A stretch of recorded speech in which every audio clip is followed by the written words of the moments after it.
بەڵام معقول نییە تۆ لە قەڵاتابی لەناو قەڵاتێکی بە قووەت و بەهێزدابی قەلعەیەکت هەبێ کەچی پترسی ڕەشەبا ماڵەکەت بەسەرا بڕوخێنێ، پترسی تۆپ و تەیارەی ناحەز و ناکەس لێتدا، بترسی خەڵک ناو ماڵەکەت ببینێ، بترسی هەموو شتێکی ماڵەکەت بۆ خەڵک ئاشکرا بێ. ئەو دڵە ڕاوچەیە ئەمان نییە. بەڵام ئینسان کە لە قەڵای مەحکەما بوو دڵنیایە ئەمانی هەیە، ئەمانی دڵ و دەروون، ئەمانی جەستە و لاشە. ژن و مێرد ئەگەر ناکۆچیان تێکەوت قەڵایەکە دەرگای دەکرێتەوە، کە قەڵا دەرگای کرایەوە و پەنجەرەکانی کرانەوە دیوارەکانی قڵشیان تێکەوت بە ئاسانی دوژمن دێتە ژوورەوە.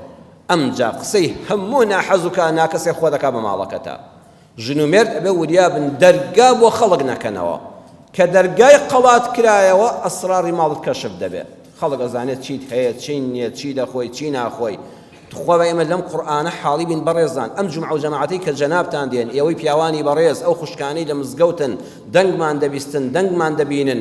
ئیسلامەتی هەر ئەم نوێژی جومعەیە نییە بەتەنها، هەر ڕۆژی ڕەمەزان نییە. ئەو قورئانە دەبێ وەکو خۆی تێبگەین.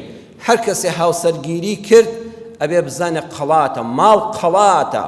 ئەگە یەک خۆ دەخانوت هەبێ ئەبێ ئەو قەڵاتی ناو ماڵت ئەوەندە پارێزراو بێ بۆ یەکتر کە چوویتە ماڵەوە بزانی هیچ دوژمنێک زەفەرت پێ نایەنێ.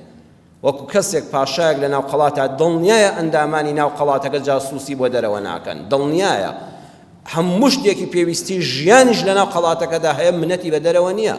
ئەبێ پیاوژن ئەو قەڵات و ئەمانە بن بۆ یەکتر.